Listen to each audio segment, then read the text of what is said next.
Hi viewers, welcome to our channel. Kannada super star Yash గారు నటిస్తున్న ట్యాక్సిక్ మూవీకి అయితే ఒక షాక్ తగిలిందని చెప్పుకోవాలి. సో ఈ మూవీ టీం పైన కేసు అయితే నమోదు చేశారు. మరి ఏం జరిగింది, ఎందుకు కేసు నమోదు చేశారు, మరి సినిమా షూటింగ్ జరుగుతుందా, ఆగిపోయే అవకాశాలు ఉన్నాయి? సో ఇప్పుడు ఇదే అంశం మీద డిస్కస్ చేయడానికి ప్రజెంట్ మనతో పాటు జయదేవ్ గారు సీనియర్ జర్నలిస్ట్, వారితో ఒకసారి మాట్లాడదాం. సో నమస్కారం సార్. నమస్తే సార్, యష్ గారి మూవీ అంటే KGF 2 తర్వాత ఆయన చాలా గ్యాప్ తీసుకొని తీస్తున్న సినిమా ఇది. ట్యాక్సిక్ పైన అనౌన్స్ చేయగానే చాలా ఎక్స్పెక్టేషన్స్ కూడా పెరిగిపోయాయి. అయితే ఇప్పుడు సడన్ గా ఈ సినిమాకి సంబంధించిన ఒక వార్త వైరల్ అవుతుంది. సినిమా టీం పైన కేసు FIR నమోదు చేశారు, కేసు అయింది అని చెప్పేసి చెప్తున్నారు. ఏం జరిగింది, ఏం కేసు పెట్టారు, మరి ఎటువంటి పరిస్థితులకి ఇది దారితీసే అవకాశం ఉంది సార్? నేను అది రీసెంట్గా విన్నది ఏంటంటే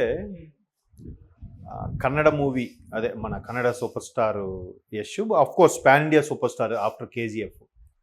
సో ఇప్పుడు ఆయన సొంత బ్యానర్ కొంత, తర్వాత వేరే కన్నడలో ఫేమస్ ఉన్న బ్యానర్తో పాటు కలిపి తీసుకుంటున్న సినిమా ఇది కూడా ఒక గ్యాంగ్స్టర్ హై డ్రామాతో మూవీ లాంటిదే. ఎందుకంటే ఆయన కూడా అందులో ఆల్మోస్ట్ ఆల్ మాన్స్టర్ అని చెప్తూ పెద్ద గ్యాంగ్స్టర్ లాంటిదే, ఒక డాన్ క్యారెక్టర్. సో దానికి మళ్ళీ సూట్ అయ్యేలాగా అంత కరెక్ట్గా స్టోరీ తీసుకున్నా చేశారు. అయితే ఇప్పుడు సినిమా ఫెసిలిటీస్ పరంగా చూసుకుంటే బాలీవుడ్ అంతా కూడా ముంబై బేస్, సౌత్ అంతా కూడా not only Bollywood, north maximum Mumbai base, south అంతా కూడా చెన్నై బేసు, మద్రాస్. కానీ దానికి తలదన్నేలాగా హైదరాబాదు తయారైంది తెలుగు టాలీవుడ్కి సంబంధించి. అదే శాండిల్వుడ్, మాలీవుడ్. తమిళనాడుని కోలీవుడ్ అంటారు, మనల్ని టాలీవుడ్ అంటారు, కర్ణాటకని శాండిల్వుడ్ అంటారు, అంటే చందనం అది ఎక్కువ దొరుకుతుంది కాబట్టి. మలయాళంని మల్లూస్, మాలీవుడ్ అంటారు. సో మాలీవుడ్కి శాండిల్వుడ్కి ఈ హైదరాబాద్ లాగా, చెన్నై లాగా వరల్డ్ క్లాస్ స్టూడియోలు కానీ, హైఫై టెక్నాలజీతో ఉన్న ఇది కానీ పూర్తి స్థాయిలో లేవని విన్నాను ఎక్కడో, అంటే వాస్తవం కాదో తెలీదు. అయితే వాళ్ళు ఏం చేస్తున్నారంట, కర్ణాటక ఇండస్ట్రీ కానీ మలయాళం ఇండస్ట్రీ వాళ్ళు కానీ పక్క రాష్ట్రాలకి, ఐ మీన్ చెన్నై కానీ హైదరాబాద్ షిఫ్ట్ వెళ్ళిపోతున్నారు. ఇప్పుడు ఫిల్మ్ సిటీ ఉంది, రామోజీ ఫిల్మ్ సిటీ, అందులోకి వెళ్తే కంప్లీట్గా పేర్ల నుంచి ఎండ్ కార్డ్ వరకు అన్నీ షూట్ చేసుకొచ్చి వచ్చారు. ఓపెన్ ప్లేస్ కావాలా, ఒక 100 ఎకరాలు ఉంది అవైలబుల్. పెద్ద స్టూడియోలు కావాలా, అవైలబుల్. ఆల్రెడీ సెట్లు కావాలా, అవైలబుల్. పౌరాణిక సినిమాలకు కూడా తీసుకోవచ్చు, ఎటువంటివైనా తీసుకోవచ్చు. ఒక village setup okay. Baahubali, RRR ఎలా చేశారు? సో బాలీవుడ్ వాళ్ళు కొన్ని హాలీవుడ్ సినిమాలు కూడా ఫిల్మ్ సిటీలో షూట్ అవుతున్నాయి. ఈవెన్ తమిళనాడు వాళ్ళు కూడా ఇక్కడికి వస్తున్నారు. చెన్నై ఎప్పుడో వెల్ డెవలప్డ్ సిటీ అయినప్పటికి కూడా.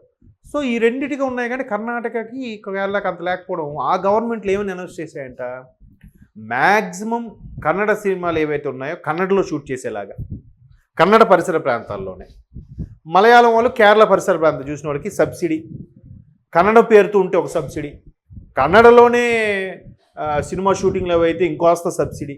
అట్లా తక్కువ బడ్జెట్కి సినిమా అయ్యేలాగా వాళ్ళు కొన్ని ఇండస్ట్రీకి ప్రభుత్వం అవకాశాలు ఇస్తుంది. సో దాంట్లో భాగంగా ఇప్పుడు ఈయన సూపర్ స్టార్ అయ్యాడు కాబట్టి, పాన్ ఇండియా స్టార్ కాబట్టి, ఈయన KGF లాంటి కావాలంటే ఖచ్చితంగా మనం ఫిల్మ్ సిటీలోనూ ఎక్కడ తీసుకోవచ్చు. సో కన్నడలోనే చేయాలని తలంపుతో మేబీ ఆ థాట్ అయ్యి ఉండొచ్చు, లేదంటే వాళ్ళకి అక్కడ లొకేషన్ నచ్చి ఉండొచ్చు. సో ఒక అడవికి రిలేటెడ్గా ఉండే కొన్ని పదుల సంఖ్యలో, మరి వందల అన్న కానీ పదుల సంఖ్యలో కొన్ని చెట్లు కొట్టేసి ఆ సెట్కి షూటింగ్కి వాడుకున్నారంట. అది ఆ మధ్యన చెప్పారు, మీరెవరో చెప్పినట్టున్నారు. బిఫోరు ఆఫ్టర్ అని కొన్ని, ముందు చెట్లు గుబురుగా ఉన్నది ఇప్పుడు కట్ అయిపోయింది, కట్ చేసిన తర్వాత అని కొన్ని చూసాం. సో అట్లాంటిది ఆ ఇష్యూ ఇది ప్రకృతి ప్రేమికులు అలాగే దాన్ని ఏమంటారు చూసారా, ఎప్పుడైనా సొసైటీకి ఇబ్బంది కలుగుతుంటే వాళ్ళు వస్తారు, దాన్ని ఆ సొసైటీ పేరు ఏదో ఉంది గుర్తు రావట్లేదు. సో వాళ్ళు ఈ స్వచ్ఛంద ప్రేమికులు ఆ నోట ఈ నోట బాగా వైరల్ చేసేసరికి ఇప్పుడు అది వాళ్ళు ఫారెస్ట్ డిపార్ట్మెంట్ వాళ్ళు కూడా గవర్నమెంట్కి కంప్లైంట్ చేయడం, అన్నీ చేయడంతో సుమోటోగా స్వీకరించి FIR నమోదు చేశారు. ఒకటి, యష్ గారి మీద కూడా ఎందుకు అందులో ఇన్వాల్వ్ చేయాల్సి వచ్చిందంటే, ఆ సినిమాకి సంబంధించిన ఒక బ్యానర్ ఈయనది కూడా ఉంది, యష్ సంబంధించిన బ్యానర్ ప్రొడక్షన్ కూడా ఉంది. సమ్ KVN ఏదో ప్రొడక్షన్ ఒకటి ఉంది, వాళ్ళు హోంబలే లాగా మంచి ప్రొడక్షన్ వాళ్ళది కెనడాలో. సో ఈ రెండు అసలు నిజంగా చెట్టు పెరగాలంటే ఎన్ని సంవత్సరాలు అవుతుంది. అలాంటిది ఇప్పుడు కన్నడ తమిళనాడు బార్డర్ ఏవైతే ఉన్నాయో, ఈ ఊటీ అంటే వెస్ట్రన్ ఘాట్స్ అంటారు, మన పశ్చిమ కనుమలు చూసారా, ఈ పశ్చిమ కనుమల భాగాలన్నీ కూడా చల్లగా గుబురుగా పచ్చని తేయాకు తోటలు వాడుతూ చాలా పచ్చదనంగా ఉంటుంది. మనకి కర్ణాటక తమిళనాడు బార్డర్ ఊటీ ఇవన్నీ కూడా. సో ఎక్కువగా పచ్చదనం ఉండేది కూడా. సో అలాంటి మంచిది కాపాడుకునే ప్రయత్నం చేయాలి కానీ సినిమా వాళ్ళు షూటింగ్ కోసం ఇప్పుడు ఇవాళ రేపు CGI వచ్చాయి కదండి, గ్రాఫిక్స్ వచ్చాయి, గ్రీన్ మ్యాట్ వేస్తున్నారు, బ్లూ మ్యాట్ వేస్తున్నారు. మన కలిగి తీశారు, ఎక్కడెక్కడో చూపించాడు, ఏదో వేరే ప్రపంచంలోకి తీసుకెళ్ళిపోయాడు డైరెక్టర్. తీరా చూస్తే అది మొత్తం blue mat green mat set అంతే కదా, చేయొచ్చు కదా. సో అలా కాకుండా న్యాచురల్గా కావాలని చెట్లు కొట్టేసి ఎంత ప్రయత్నం చేయడం అనేది ఒక విధంగా తప్పు. ఎందుకంటే సినిమా అనేది నలుగురికి ఇన్స్పిరేషన్గా ఉండాలి కానీ కొంతమందికి ఇలాగా బ్యాడ్ థింకింగ్లా ఉండకూడదు. పైగా ఇంతమందికి ఇష్టమైన హీరోగా ఉన్న యష్కి మీరు అన్నట్టు గ్యాప్ తర్వాత వస్తున్న సినిమా మరి కాస్త ఇంపాక్ట్గా ఉండాలి కానీ ఇలాంటి ఇబ్బందులతో ఉండకూడదు అనేది చాలామంది అభిప్రాయం. సో ఇప్పుడు మరోవైపు కాంగ్రెస్ ప్రభుత్వం ఉంది అక్కడ, వాళ్ళు కూడా తర్జనభర్జనలు పడుతున్నారు. ఇంకొక వైపు బెంగళూరులో కూడా ఒకప్పుడు ఎగ్జాంపుల్ చెప్తున్నా, చాలా చల్లని ప్రదేశం, సౌత్లో అంత మంచి ప్రదేశం, మంచి సిటీ, ప్లెజెంట్గా ఉండే సిటీ ఇంకేది లేదని బెంగళూరు అందరూ ప్రిఫర్ చేశారు. ఇప్పుడు బెంగళూరులో రోజు సాయంత్రం అయితే వర్షం పడేదట, చిన్న చినుకులను పడేవాడు, ఆ వాతావరణం అంత బాగుండేదట. ఇప్పుడు అసలు చినుకులు పడట్లేదు.